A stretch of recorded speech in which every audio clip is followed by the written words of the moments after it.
Assalamualaikum warahmatullahi wabarakatuh. Kembali lagi di channelnya PD Official, yaitu channel tentang pendidikan, tutorial, dan data. Kali ini PD Official akan memberikan penjelasan mengenai kartu identitas sidik jari. Namun sebelum saya jelaskan, bantu untuk mengembangkan channel dengan cara subscribe, like, komen, dan share ya teman-teman.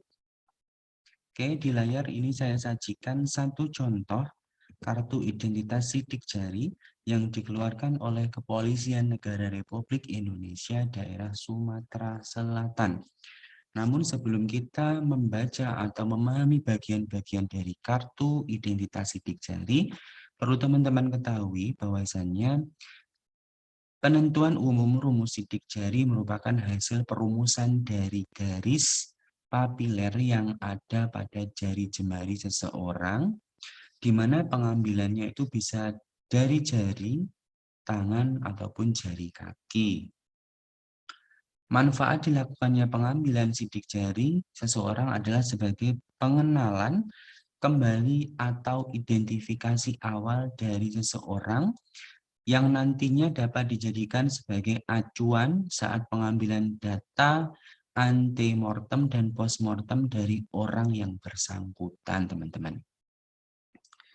Terus sidik jari ini sifatnya tidak sama, artinya rumus sidik jari antara orang yang satu dengan orang yang lain ini tidak sama dan tidak akan mengalami perubahan. Terus nanti jika teman-teman itu sudah pernah melakukan rekam sidik jarinya ketika mohon maaf ya, ketika ditemukan meninggal dunia dalam kondisi yang tidak dapat dikenali, maka rekaman dari sidik jari ini dapat dijadikan sebagai acuan untuk mengungkap identitas dari yang bersangkutan, teman-teman. Pengambilan sidik jari ini juga sangat berguna dalam pengungkapan kasus tindak pidana, di mana bisa dapat mengangkat sidik jarinya. Misal teman-teman kan sering melihat tuh film-film action, biasanya itu polisi mengambil barang yang sekiranya pernah dipegang oleh pelaku, itu bisa diselidiki. Terus kartu identitas sidik jari ini digunakan untuk syarat dalam pembuatan surat keterangan catatan kepolisian ya teman-teman, atau SKCK.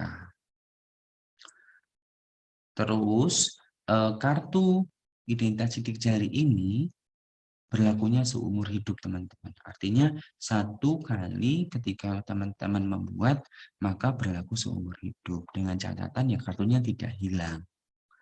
Atau selama jari jemari yang bersangkutan atau yang memiliki kartu identitas ini tidak mengalami perubahan berupa buntung ataupun terpotong. Jadi seperti itu. Terus bagaimana cara mendapatkan kartu identitas sidik jari? Maka teman-teman juga harus ke Kapolres. Artinya ke Polres, mohon maaf, harus ke Polres daerah teman-teman setempat. Misal di sini kebetulan di Oku, maka saya sebagai pengaju ataupun yang ingin membuat kartu identitas sidik jari, maka saya ke Polres. Apa saja kira-kira syarat pembuatan kartu identitas sidik jari? Kurang lebihnya yang pertama itu pas foto ukuran 4x6 dengan background merah sebanyak 2 lembar. Pas foto ukuran 3x4 background merah sebanyak 1 lembar. Fotokopi KTP atau kartu keluarga sebanyak 1 lembar. Jadi itu teman-teman. Syarat pembuatan kartu identitas sidik jari. Dan syarat tersebut ya bisa disesuaikan dengan kebutuhan dari administrasi ketika teman-teman mendaftar sebagai penerima kartu identitas sidik jari. Disesuaikan kebutuhan teman-teman ya. Oke, setelah teman-teman tahu itu tadi, maka teman-teman saya minta ataupun saya ajak untuk membaca bagian-bagian dari kartu identitas sidik jari. Yang pertama, di sini ada lembaga yang mengeluarkan yaitu Kepolisian Negara Republik Indonesia daerah Sumatera Resort Ogan Komering. Namanya ialah kartu identitas sidik jari dengan nomor KISJ sekian-sekian garing 2004 garing Reskrim. dengan nama pemilik kartu identitas sidik jari yaitu P, kelahirannya Oku tanggal 18 Mei tahun sekian, alamatnya sesuai dengan KTP ya teman-teman, pekerjaan juga sesuai KTP, NIK, nomor induk kependudukan, agama Islam, status belum kawin, tempat dikeluarkannya kartu identitas sidik jari yaitu Martapura 1 Desember 2014, dan di sini tanda tangan Kasat Reskrim Kapolres Oku. Selain itu juga di sini ada pas foto kita ditempel background berwarna merah dan ada tanda tangannya. Tanda tangan kita teman-teman. Ini bagian sisi sebelah kiri. Untuk sisi yang sebelah kanan, ini bagian-bagiannya apa saja? Di sini ada tinggi badan, berat, bentuk tubuh, rambut, warnanya berikut lurus atau ikal dan lain sebagainya. Golongan darah, mata, bentuk mata. Untuk mengisi ini bagaimana ya teman-teman? Nah, harapan saya ketika teman-teman sudah tahu bagiannya apa, sebelum teman-teman ke Polres, teman-teman juga mempersiapkan nih tinggi badannya seberapa, beratnya seperti apa. Terus bentuk tubuhnya seperti apa, rambutnya lurus, keriting atau apa, warna hitam atau coklat, golongan darah juga harus dituliskan, ya seharusnya ditulis, terus bentuk mata, bentuk muka, mohon maaf, lonjong, matanya hitam atau coklat, dan sebagainya, ini perlu ditulis ya teman-teman, lengkap. Yang ini, sinyal amen. Terus di sini juga ada perhatian, di mana perlu disimpan kartu identitas sidik jari ini teman-teman. Terus yang kedua, apabila kartu ini hilang ataupun rusak, maka teman-teman wajib melapor kepada Polisi Republik Indonesia. Sebelah kanannya lagi di sini ada keterangan nih. Pemilik kartu ini telah diambil sidik jari oleh Polres Oku pada tanggal 1 Desember tahun 2014. Ini saya buat videonya tahun 2021. Pertanyaannya, apakah masih bisa digunakan kartu ini? Jawabannya ialah masih.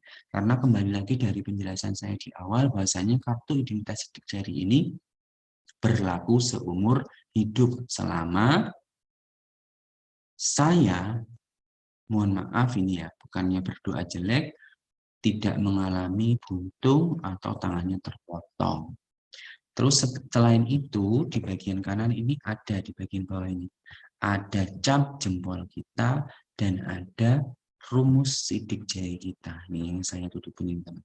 Ini ada garis lurusnya ini. Ini ialah rumus sidik jari. Kembali lagi di penjelasan saya di awal, apa manfaatnya dari rumus sidik jari ialah untuk identifikasi awal, pengenalan kembali, identifikasi awal dari seseorang yang nantinya dapat dijadikan sebagai acuan pengambilan data.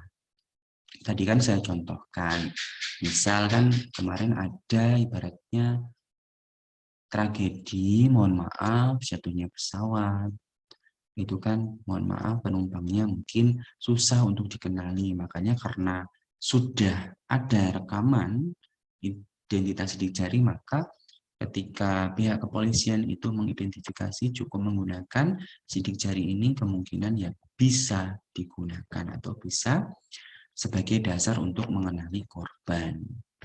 Selain itu juga tadi saya juga sudah menjelaskan bahwasannya identitas sidik jari ini bisa digunakan untuk mengungkap kasus pidana. Jadi seperti itu ya teman-teman, manfaat, masa berlaku, cara membuat, dan bagian-bagian dari kartu identitas sidik jari sudah saya jelaskan. Sebelum saya tutup, bantu untuk meninggalkan komentar, subscribe, like, dan share video official ya teman-teman. Channelnya tentang pendidikan, tutorial, dan data. Salam data, saya tutup. Assalamualaikum warahmatullahi wabarakatuh.